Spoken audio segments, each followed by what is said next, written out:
Die Here is goed, wie sê amen? Het is 'n voorreg vanmôre om weer in die huis van die Here te kan wees, om sy naam te kan vereer en verheerlik. Kan julle my hoor of is die klank af?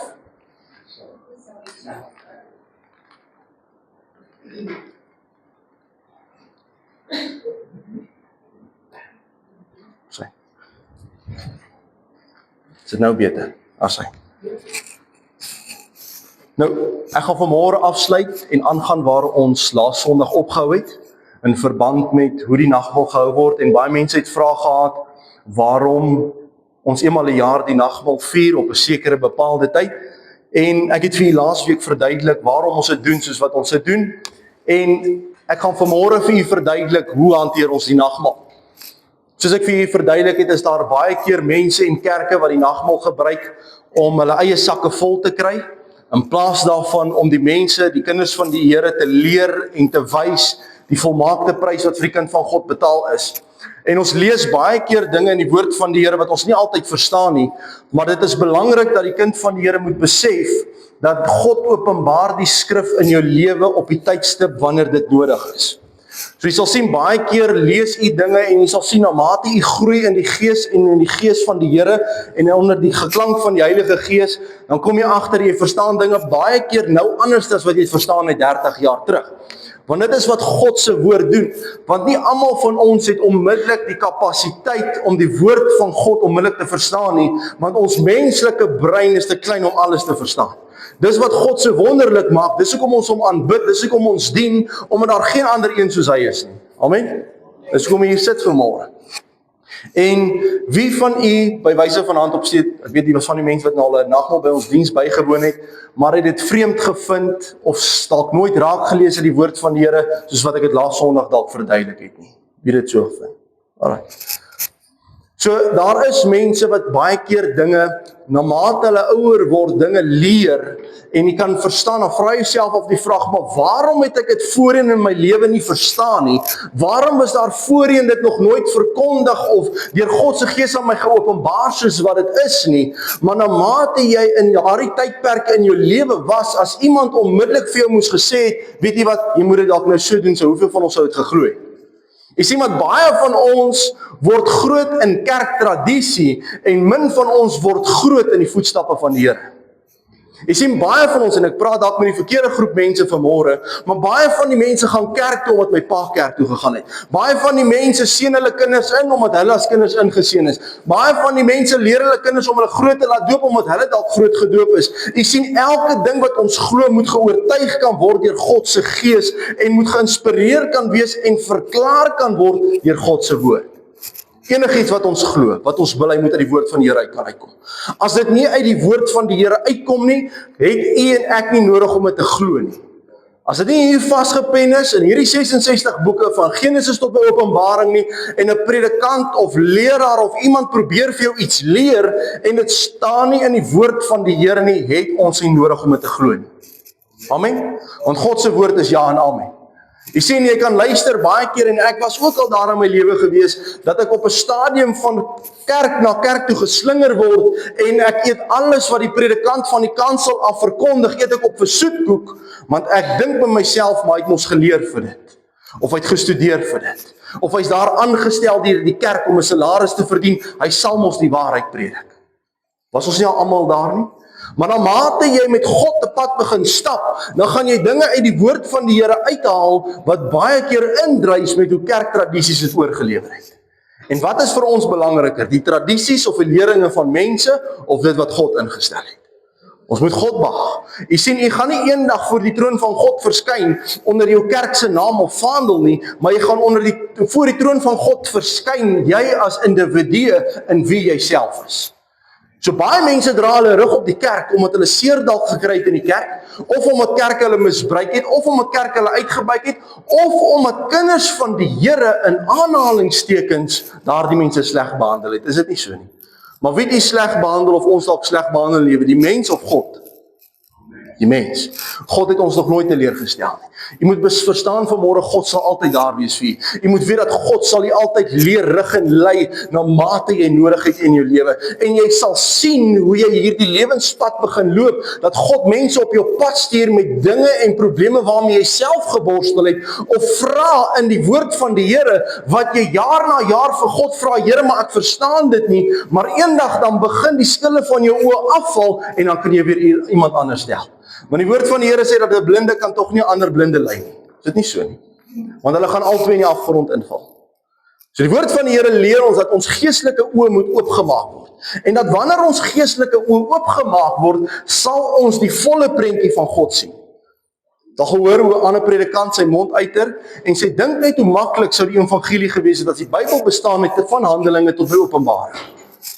Want jy sien, van Handelinge tot by Openbaring is die genade van die Here. Maar die genade van die Here beteken niks as daar nie iets voor die tyd was wat ons gewys het na Christus toe om te weet dat ons uit onsself kan dit nie maak. Hierdie woord van God is vir ons gegee, geïnspireer deur God se Gees. En daar's baie mense in kerke wat sê, ek en Suster Rozaan praat vanoggend hiervoor, wat sê hierdie is maar net 'n fabel. Dat alles hier binne is maar geestelik, is 'n geestelike gebeurtenis. Daar's 'n hele kerkgenootskap in Suid-Afrika wat so glo. Wat sê dat alles wat hier binne inskryf is maar net geestelik. Dis onmoontlik dat dit fisies kan gebeur. Jy sien, as ons so begin redeneer, dan wil ons God beperk tot sy krag en almag. Want jy sien, wie uit jouself krag en mag in 'n aarde skep soos wat God gedoen het. Julle maak julle huise mooi en alles vir die huis, julle skep julle eie koninkryk, ons almal het ons eie koninkryk by die huis. Ons maak ons kastele lekker, maar dit wat ons gebruik, kom in elk geval dit wat God al reeds geskaap het. Die ysterrame waarmee jou vensters gebou is, kom uit die grond uit. Daai teeldakke wat op jou mooi huis is, daai materiaal kom uit die grond uit. Jy sien, alles wat ons glo en bely en opbou vanmôre moet op Christus wees en op niks anders nie. So al hierdie materiële dinge wat ons glo as kinders van die Here, moet uit die woord van die Here uitkom. Amen. So ons gaan oorgaan, ek gaan vir 'n paar gedeeltes vir julle afval. Vir die wat wil, kan volg in die Bybels, die wat dit kan neerskryf en julle kan later weer gaan studie doen daarna.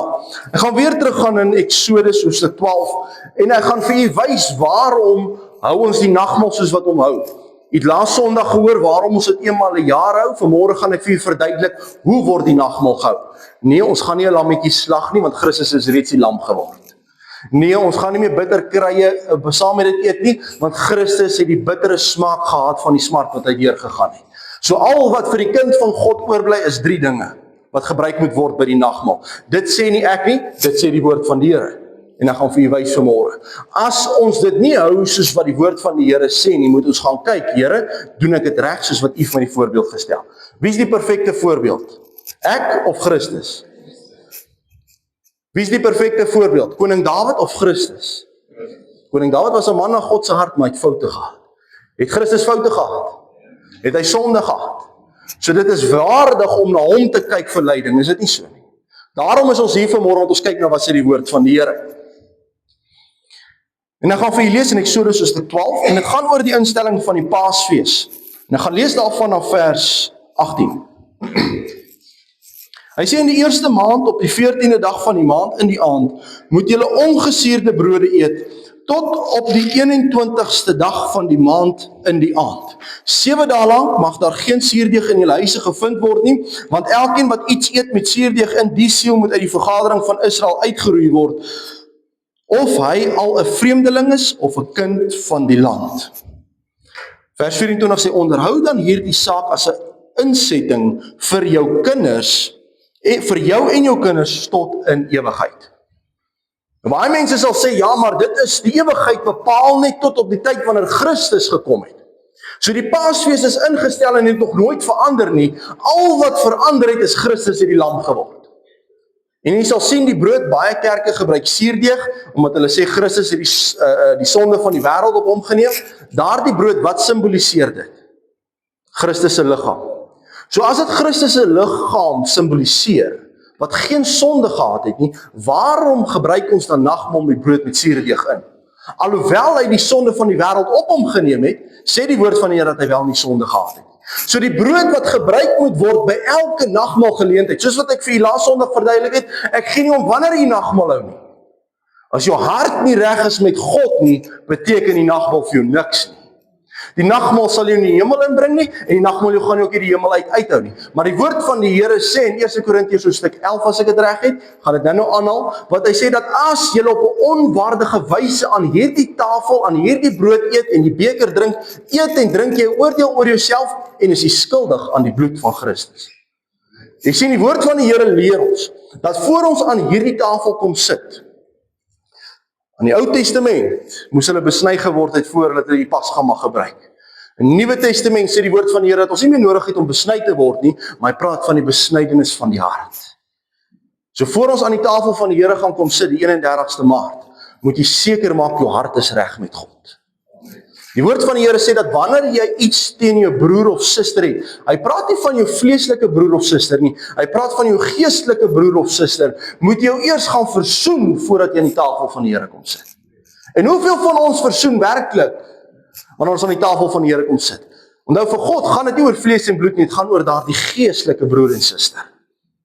So wanneer ek dalk iets teen hierdie broer het in die gemeente, en ek weet die nagmaal is die 31ste, moet ek opreg met hierdie broer gaan regmaak. Nie om net regmaak om aan die tafel van die Here te kom sit, en wanneer die nagmaal verby is, dan gaan ek nou maar net aan en ek voel weer sleg oor hierdie broer. Of wanneer hierdie suster met daardie suster 'n probleem het, moet sy gaan regmaak en sê asseblief ek moet versoen, want ek het iets teen jou. En as daardie persoon jou nie vergewe nie, is jy vergewe voor God as jy dit opreg gedoen het. Maar jy sien, baie van ons praat net, maar dit kom nie uit die hart uit nie.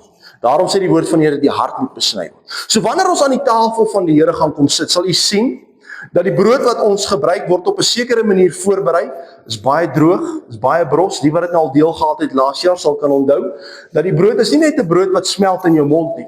Jy sien, wanneer jy daai broodjie eet, dan moet jy dink, en die woord van die Here sê, solank as wat julle doen, herdenk julle die dood van die Here. So wanneer jy daardie stukkie brood eet, dan moet jy dink aan die smart wat Jesus vir jou deurgegaan het. Jy sien, ons vat daardie prys van selfsprekend. Ons dink dit is oukei, die prys wat die Here vir my betaal het, dit is maar net nog 'n ding. Daarom het die nagmaal afgewater geword in die kerke, want dit is maar net nog 'n gebeurtenis, maar net nog 'n tradisie wat ons toepas in die kerk. Maar jy sien, die kerk moet nie vir jou 'n tradisie wees, moet 'n lewenswyse wees. So daarom eet ons die brood van ongesuurde brode. So jy kan oopmaak in 1 Korintiërs hoofstuk 5. Wat het ek vir laas Sondag gesê? Tussen 2 en 3 getuies sal die waarheid vas staan. So enigiets wat ek glo en wat ek vir u verkondig, moet bevestig word by 2 of 3 ander plekke, is ek reg? Kyk. So 1 Korintiërs hoofstuk 5, kan jy oopmaak?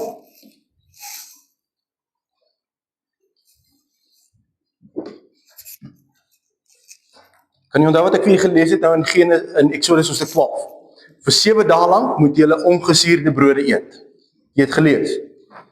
Jy sien, daardie fees wat God ingestel het 2 betekenisse. Nommer 1 is om jou liggaam skoon te maak, en nommer 2 is om in jou geestelike lewe te gaan kyk. En ek gaan vir jou nou wys hoekom. 1 Korintiërs hoofstuk 5 vanaf vers 7 tot 8. Hy sê, suiwer dan die ou suurdeeg uit, sodat julle 'n nuwe deeg kan wees, soos julle inderdaad ongesuurd is, want ook ons paaslam is vir ons geslag, naamlik Christus. Laat ons dan fees vier, nie met ou suurdeeg nie, maar met suurdeeg van ondeeg en boosheid nie, maar met ongesuurde brode van reinheid en waarheid. So daarom, wanneer ons aan die tafel van die Here gaan kom sit, gaan daardie brood ongesuurd wees. Maar u sien, u moet ook ongesuurd wees. Want ons het soveel sonde en dinge in ons lewe wat verkeerd is. En die woord van die Here sê, terwille van ons oortreding is hy deurboor. So soos daardie liggaam gebreek word, moet u besef, het sy liggaam vir u en vir my gebreek. En elke keer wanneer ons daardie sonde doen, wat hy vir ons voor gesterf het, is dit as te ware of ons wil weer terug aan die kruis vaslaan. En hoeveel van ons struikel daagliks met daardie sonde wat die Here al voor vir ons gesterf het? Niemand van ons is perfek nie. As u perfek is vanmôre, steek op ja. Niemand van ons is nie. As u perfek was, het die Here u al kom haal en hemel toe gevat. Maar daaraan gaan ons deel hê aan die liggaam van die Here, want elkeen van ons as mense het God nodig. So wanneer ons aan daardie tafel kom sit en jy eet daardie omgesuurde brood, dink soos wat daardie brood omgesuurd is en jy eet dit en jy besef dat Christus het vir jou sondes gesterwe, begin bietjie dink en sê, Here, wat in my lewe kan ek verander om nader aan U te kom? Wat se sonde kan ek begin uitsny wat 'n skeiding maak tussen U en my? Wat se verkeer kan ek van ontslaa raak sodat ek nog 'n stappie nader aan U kan kom?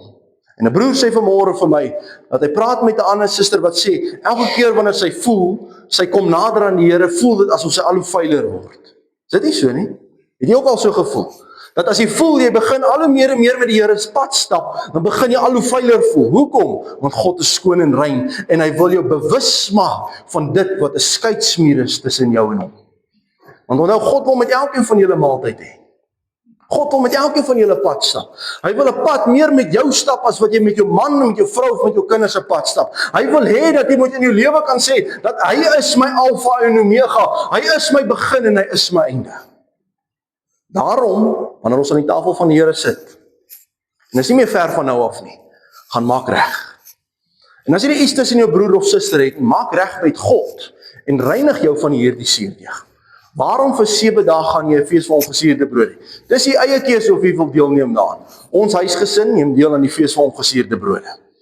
So dis u keuse en ek weet baie mense sal sê ja, maar dis ons stapelvoedsel brood en ja, almal van ons stapelvoedsel is brood en die kinders gaan skool toe en alles. En die woord van die Here sê dat die kinders moet deel hê aan die feeste ook. Hoekom? Hy sê met jou kinders inskerp sodat hulle weet waaroor dit gaan. Weet jy wat, die kinders gaan nie doodgaan as hulle vir 'n week nie brood eet nie.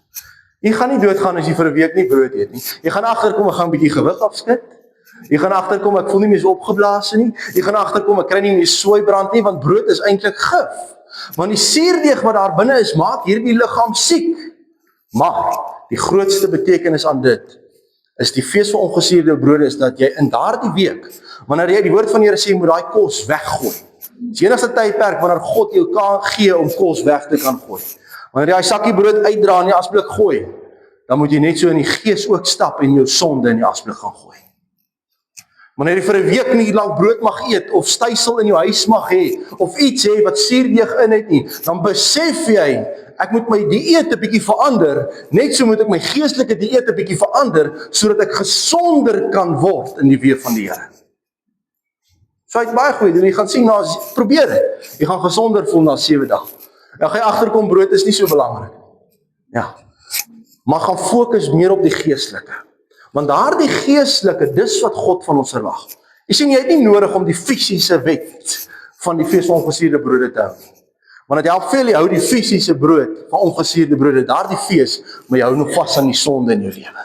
Dit help veel jy hou vas aan daai suurdeeg. En die woord van die Here sê 'n bietjie suurdeeg maak die hele brood suur. So kom ons gaan daardie week in. Wanneer ons by die nagmaaltafel kom sit, van daar af vir 7 dae tot op die 21ste dag, sny bietjie die suurdeeg uit julle lewe uit. En gaan kyk bietjie, doen jouself 'n guns, gaan kyk hoeveel produkte in jou kas het suurdeeg in. Gaan kyk hoeveel produkte het daardie dinge in. En gaan kyk jy in jou lewe op hoeveel plekke en aspekte in die lewe sondig ek. Gaan jou oë bietjie oopmaak. Want almal fokus net op die brood. Here, ek wil net hierdie sonde uitsorteer. Maar in my koskas is daar baie dinge. Kyk, die pastoor se kas is ook toe want ons baie geraamtes wat kan uitklim. Ons baie sondes. Jy sien baie ons kyk mekaar so, maar ons weet nie wat in die hart aan die gang is nie. Want nie een van ons is perfek nie. Nie een van ons is sonder sonde nie. As jy en ek sonder sonde is, kom ons gooi die eerste klip.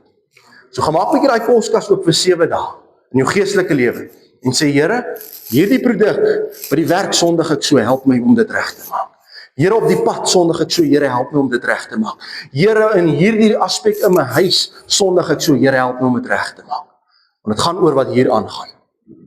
Nie na die vlees nie, maar na die gees. So daarom hou ons die nagmaal met ongesuurde brode. Dan die tweede gedeelte, die belangrikste gedeelte gaan ek heel los vir jou laaste. Maar dit gebeur vooraf die nagmaal. Die derde gedeelte, of tweede gedeelte wat ek vir julle gaan deel is, moet ons wyn of vrugtesap gebruik vir die nagmaal. Baie mense sal sê, Here, U het my verlos van drank en ek mag nie 'n struikelblok vir my wees nie, daarom gebruik ek nie drank of wyn by die nagmaal nie. As jy met daardie redenasie gaan, gebruik jy in elk geval die nagmaal verkeerd. Een slukkie maak nie van jou alkoholist nie, al was jy alkoholist. Want weet jy wat, daardie alkohol gaan jou herinner en sê, Here, U het my verlos van iets wat ek was. Ja. Jy sien, dit gaan oor op watse waardige wyse eet en drink jy hierdie liggaam van Christus. En die vraag is, moet ons wyn of moet ons druiwesap gebruik? En ek weet baie mense sal sê ons moet druiwesap gebruik, want die Bybel praat van en sê dit is die goeie wyn, daar is nie alkohol in nie. Daar is 'n groot verskil tussen vrugtesap en wyn. Amen. Kan jy getrek raak op wyn? Ag, op vrugtesap? Nee. Kan jy getrek raak op wyn? Ja. Reg. Ons raak blind gedrink op wyn. 'n bietjie wyn vir die pyn. Gaan nou vir julle sê Matteus 4:26 gaan ek vir julle daar enkele verse uitlees. So hier kom Christus en hy deel met hulle die nagmaal met sy disippels. En hy begin met hulle die brood breek. En hy sê en terwyl Matteus 26 vers 26 vanaf vers 26. En terwyl hulle eet, neem Jesus die brood en nadat hy gedank het, breek hy dit en gee dit aan sy disippels en neem eet, dit is my liggaam. Toe neem hy die beker en nadat hy gedank het, gee hy dit aan hulle en sê, drink almal daaruit. Wat staan daar? Het hy vir hulle klomp soeterglasies gegee of 'n beker? Right. So baie kerke gee 'n soeterglasietjie. Die woord van die Here sê, een brood, een beker, want dit is een liggaam. So wanneer ons die broodjies klaar gesny is, want die mense trek hulle neus in hulle gesigte as die pastoor die brood breek. Hoekom? Want dan gebeur iets voor die nagmaal. Sê ek wil nie van dit eet nie, die pastoor het met sy hande daaraan gevat. Ja. Ek het hom gesien wat het hy gedoen voor die nagmaal hier buitekant. Hy het dan niemand anders se voete gevat daar. Ja, nou wil hy nie die brood vat nie. Jy sien, ons wil baie keer ons neus optrek omdat die kinders van die Here dink hulle is beter as God. Sorry ek stel dit so, maar baie tradisies het gemaak omdat ek nie aan 'n glas wil drink wat my broer of my suster drink. Wat doen ons? Ons dink ons is beter as die ander. Wie het vir ons die voorbeeld gestel? Ek het u nou gevra. Nou het Jesus bekers gegee of het hy 'n beker gegee? Right. So wie se voorbeeld moet ek volg? Die kerk wat gesê soeterglasies of die Christus wat gesê die verlosser en saligmaker wat sê beker? Wie moet ek glo? Right. So hy sê hy het die beker gegee en hy het gesê drink almal daaruit. Want dit is my bloed, die bloed van die Nuwe Testament wat vir baie uitgestort word tot vergifnis van sonde. So die nagmaal, wanneer jy aan daardie beker drink, is dit vir jou 'n vergifnis van sonde wat jy dalk verkeerd gedoen het in die jaar of in die tydperk wanneer jy van nagmaal tot nagmaal gebruik het. Maar hy sê die bloed is nie vir almal uitgestort nie, vir baie. Jy sien, vir die wat op 'n onwaardige wyse dit drink, vir hulle is dit nie uitgestort nie, want hulle is skuldig aan die bloed. Hoor wat sê hy verder, hy sê, maar ek sê vir julle, ek sal van nou af nooit weer van hierdie vrug van die wynstok drink nie, tot op daardie dag, wanneer ek dit met julle opnuut sal drink in die koninkryk van my Vader. En nadat hulle die lofsang gesing het, het hulle uitgegaan na die Olyfberg. Hier kom Christus en hy sê, ek sal nooit weer van hierdie vrug van hierdie wynstok drink nie. So is nie druiwesap nie, dis die wynstok. Maar nou moet ek dit weer bevestig op 'n ander plek, is ek reg? Want ons kan nie nou net een skrif gebruik en ons hele evangelie rondom dit bou. Want enigiets wat ons glo en bely moet weer bevestig word op 'n volgende geleentheid. Moet ons wyn of moet ons druiwesap gebruik? En hy gaan in 1 Korintiërs hoofstuk 11, kan julle neerskryf of lees. En hy praat, Paulus skryf en hy praat met hierdie gemeente wat die nagmaal gebruik as 'n lekker jolly patrollie en almal kom by mekaar en kuier lekker saam. Dis wat die nagmaal geword het. Is dit nie so nie? Na die nagmaal dan kuier die kerk lekker saam en ons hou 'n fees na die tyd. Jy sien, daardie nagmaal is 'n heilige geleentheid vir die kind van God. Want dit is die dag waar dat u koning vir u gesterf het. Dit is die dag en die nag wanneer hy sy lewe afgelê het vir u en vir my. Dit is die nag waarin hy die beker van smart begin drink het. Die nagmaal is nie net iets wat ons net gebruik omdat ons dit wil gebruik nie. Dis iets wat jou moet herinner van die prys wat betaal is. Want voor Christus, wie moes eintlik aan daardie kruis gehang het? Ons. Nie Christus nie, maar hy het die wêreld so lief gehad. Die wêreld, hy het die wêreld lief. Maar die bloed is net uitgestort vir baie die wat hom aanvaar. En hy gaan verder en Paulus skryf omtrent plus minus 30, 40 jaar later en hy praat met die gemeente van Korinthe. En hy sê, maar terwyl ek dit beveel, kan ek dit nie prys dat julle saamkom, nie ten goeie nie, maar ten kwade. Want in die eerste plek hoor ek dat julle saamkom in die gemeente, daar is skeringe onder julle, en gedeeltelik glo ek dit, want daar moet ook partyskappe onder julle wees, sodat die beproefdes onder julle openbaar kan word. As julle dus saamkom, dan wil dit nie sê dat julle die nagmaal van die Here eet nie. Want as julle eet, gebruik elkeen eers sy eie ete, die een het honger en die ander is dronk. So hoe kan jy aan die nagmaal van tafel van die Here sit en dronk word op vrugtesap? Jy kan liters en liters appelsap uitdrink, jy gaan nie getrek word. Behalwe as jy het vir 'n jaar in die son los, dan mag jy dalk 'n bietjie getrek word. Maar Paulus kom en hy praat met hierdie gemeente, omdat julle hierdie ete van die Here misbruik. Soos baie kerke vandag die ete van die Here misbruik om geld by die kinders van die Here te kry, of om guns by die kinders van die Here te kry.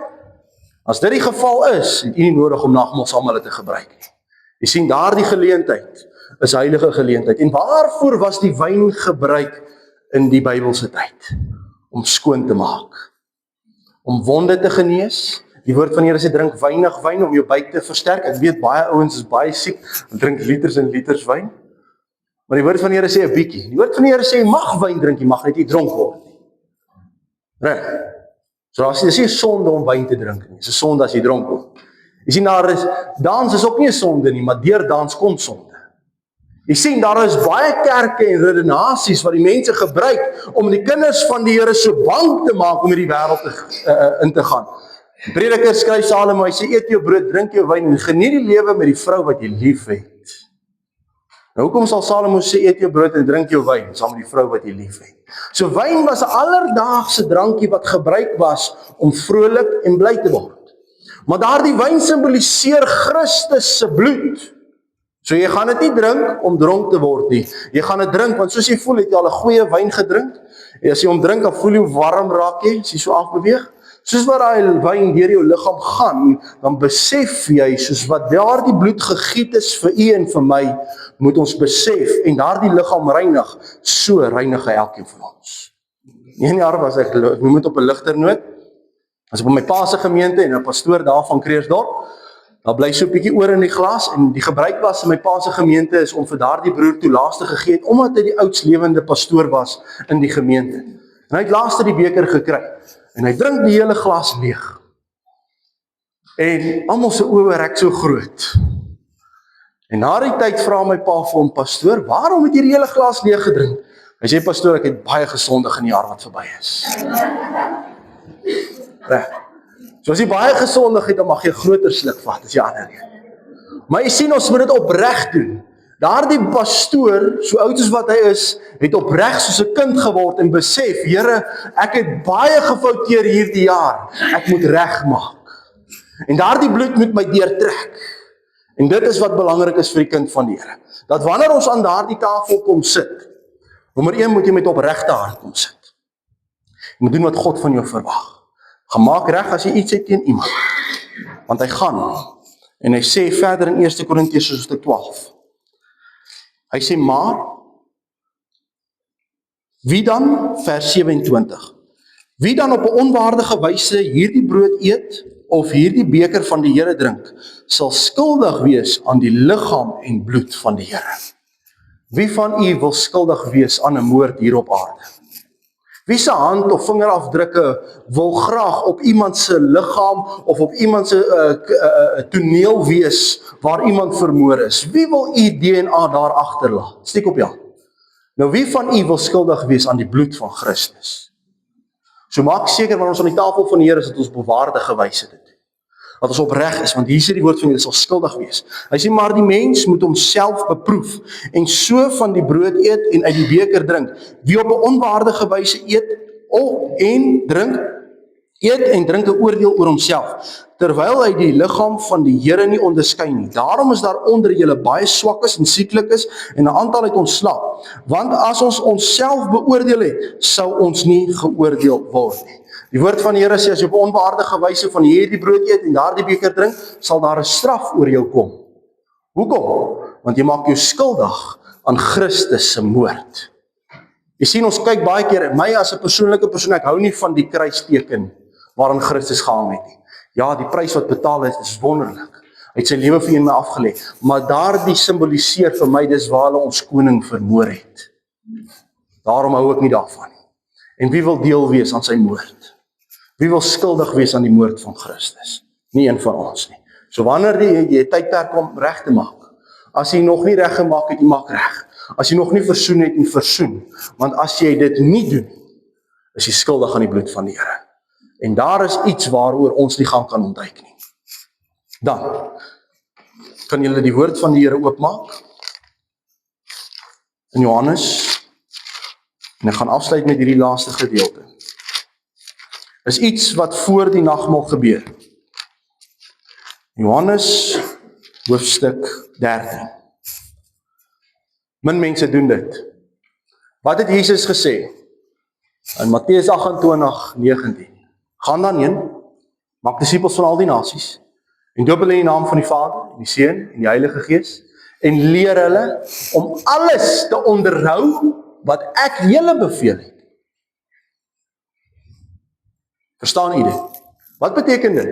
Dit beteken alles wat Jesus vir sy disippels gesê het, moet ons glo of onderhou. Onderhou. Reg. So baie mense sal sê, ons wil dit nie doen nie, want Jesus het dit gedoen. En hier kom die probleem wat baie mense het. Baie van min mense van ons het die nederigheid om voor iemand te buig en hierdie volgende saak van nederigheid toe te pas. In die Joodse gebruik voor hulle geëet het, moes hulle eers hulle hande was. Tot vandag toe was ons eers ons hande voor ons eet. Is dit nie so nie? Ja, ons hande is vuil. Maar Jesus kom en hy doen iets anders. En hy kom verander dit. So die Here Jesus sê vir sy disippels voor hy weggaan, julle moet alles onderhou, leer hulle om alles te onderhou wat ek julle beveel het. In die nagmaal het die Here Jesus die nagmaal gebruik voor in die hemel en opgevaar het of na in die hemel en opgevaar het. So Matteus 28:19 is dit van toepassing tot 1 Mei. Is Christus se opdragte van toepassing tot 1 Mei. Steek op die hand, wees beter as Jesus. Steek op die hand, wees meer opreg as Jesus. Steek op die hand, wees meer perfek as Jesus. Steek op die hand, wie wil eerder Jesus tevrede stel as die kerk of die mens? Almal van ons. Reg. So hier kom Jesus en hy verander iets. Hy sê, en voor die fees van die Pasga het Jesus, omdat hy wist dat sy uur gekom het, dat hy uit hierdie wêreld sou oorgaan na die Vader, en omdat hy sy eie mense in hierdie wêreld liefgehad het, hulle liefgehad tot die einde toe. En gedurende die maaltyd, die duiwel het dit alreeds in die hart van Judas Iskariot, die seun van Simon, ingegee om hom te verraai. Het Jesus, omdat hy wist dat die Vader alles in sy hande gegee het, en dat hy van God uitgegaan het en na God heen gaan, van die maaltyd opgestaan en sy boklere uitgetrek en 'n doek geneem en om hom vasgemaak. Daarna het hy water in 'n bak gegooi en die voete van sy disippels begin was en afdroog met die doek wat hy om hom gehad het. Hierdie is iets wat die kerke nie toepas in hulle kerke nie. Want ek is beter as iemand anders. Ek gril om aan Amanda se voete te vat. Is dit nie so nie? Weet jy wat vandag se dae dra ons almal toe skoene en kouse en sy kouse en alles. Weet jy wat, julle voete is skoner as wat die disippels in was, hoor? Want weet jy wat, hulle het in sandale op daardie stobberige plekke rondgeloop. En hier kom Jesus en hy stel 'n voorbeeld. Hy kom doen iets. Hy was die voete van sy disippels. Hoor wat sê hy? Hy sê, toe kom hy by Simon Petrus en sê vir hom, Here, gaan u my voete was? En Jesus sê vir hom, wat ek doen, begryp jy nou nie, maar jy sal dit hierna verstaan. Jy sien, baie keer het jy al agtergekom dat iets in die Bybel verstaan ons nie nou nie, maar later verstaan ons dit. Hy sê, en Petrus sê vir hom, u sal my voete in der ewigheid nie was nie. Kan jy jouself indink? Jesus, wat ons aanbid vanmôre, kom met 'n bak water, en hy kom staan en sê, Rian, ek wil jou voete was vandag. Gaan jy hom toelaat? Ja, hier kom Jesus by Petrus en sê, ek wil jou voete was. Hierdie koning van alle konings buig hom neer, hy is veronderstel om gedien te word en hy kom bedien. En hy begin die Petrus se voete was. En Petrus sê, Here, jy gaan nie my voete was nie. Ek voel ook so, Here, asseblief moenie my voete was nie. Jy weet nie wie sê ek nie. Ek is baie vuil, ek het baie sondes. En hoor wat antwoord Jesus hom. Jesus antwoord hom, as ek jou nie was nie, het jy geen deel aan my nie. Jesus kom en sê, as jy nie my voete was nie, het jy nie deel aan my nie. As jy my nie toelaat nie, is jy nie deel van my nie. Wie wil vanmôre hier uitstap en sê, ek wil nie deel wees van Jesus nie? Wie wil deel wees van Jesus? Almal van ons.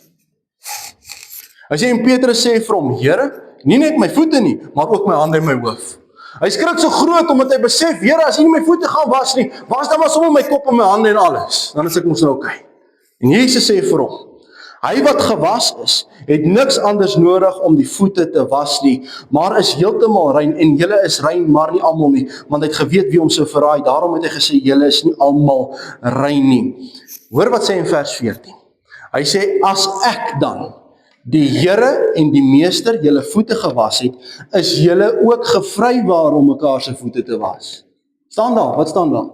Hy sê, is julle verplig om mekaar se voete te was. Nie een van ons is gevrywaar nie. 'n Kerk wat nie nagmaal hou met 'n voete was nie, doen nie wat Jesus sê nie. Sorry, ek stel dit so plat. Dis wat Jesus sê.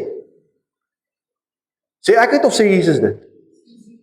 Hoekom moet jou voete was voor die nagmaal? Want hierdie voete loop baie keer die pad van ongeregtigheid. Hierdie voete loop baie keer op die wêreld se wandelpaadjies. Hierdie voete loop baie keer agter mense se begeerlikhede en hartstogte van die wêreld aan. Hierdie voete wandel baie keer op die pad wat God nie behaag nie. Daarom sê die Here moet ons mekaar se voete was. Hy sê as julle verplig om mekaar se voete te was. So Jesus het sy disippels se voete gewas. Daarom by die nagmaal gaan die susters mekaar se voete was en die broers gaan mekaar se voete was. Dit sê die woord van die Here. En as jy dalk jou neus optrek daarvoor, en ek wil nie aan daai suster of broer se voete was nie, vra jouself die vraag of is ek beter as Jesus? Sien lekker om iemand se voete te was nie. Onthou jy, hulle het in die aand die voete gewas. Na 'n heel dag se loop in die son met al daai stof en sandale en sweet en alles, en hulle was en Jesus was sy disippels se voete. Jy sien, ons moet nooit dink meer van onsself as wat ons is nie. Ja, dis vreemd om mekaar se voete te was. Hoekom is dit vreemd? Omdat ons voorgeslagte nie gedoen het en ons geleer het wat God se woord gesê het ons moet doen. Amen. Beteken gaan hulle hel toe? Nee. Beteken gaan hulle straf? Nee. Sien wat ek sê? Nee, ek sien God om te besluit nie. Maar solank as wat ek leef, moet ek God wag. My pa en oupa het baie foute gemaak. Maak nie saak wat hulle gemaak het, maak saak wat ek nou doen. My voorgeslagte wat gewerk het vir die Here het baie dinge reg gedoen en baie dinge verkeerd gedoen. Ek gee nie om wat hulle gedoen het reg of verkeerd nie, dit maak saak wat ek nou doen. En Jesus kom en hy sê, of Markus skryf, Markus 13 vers 37, en hy sê vir sy disippels, en wat ek vir julle sê, sê ek vir almal. Vir almal. Dis nie net vir sy disippels gesê nie, dis vir almal gesê. Daarom het hy gesê, gaan maak disippels van al die nasies en leer hulle om alles te onderhou wat ek julle beveel het. Jesus het sy disippels beveel en sê, julle moet mekaar se voete was, julle moet onderhou om mekaar se voete te was. Jesus het gesê, jy moet die mense doop, julle moet onderhou om die mense te doop. Jesus het die nagmaal gebruik met ongesuurde brode, julle moet dit onderhou met ongesuurde brode. Jesus het die nagmaal gebruik met wyn, julle moet die nagmaal onderhou met wyn. Daarom doen ons wat Jesus van ons verwag.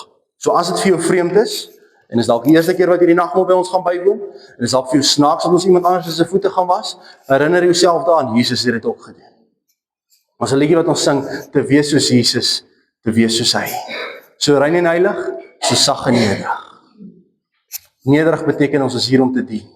En weet jy wat, van die kleinste tot die grootste gaan mekaar se voete was, jy gaan nie uitvoel nie. Van die jongste tot die oudste gaan mekaar se voete was. En jy gaan sien, ons was mekaar se voete, dat ons rein aan die tafel kan kom sit. Want hierdie voete het soms die pad van die verkeerd geloop. So kom aan, kom ons word bietjie nederig, en kom aan laat ons ophou dink ons is beter as ander, en sê, Here, help my, dat ek kan word soos U was.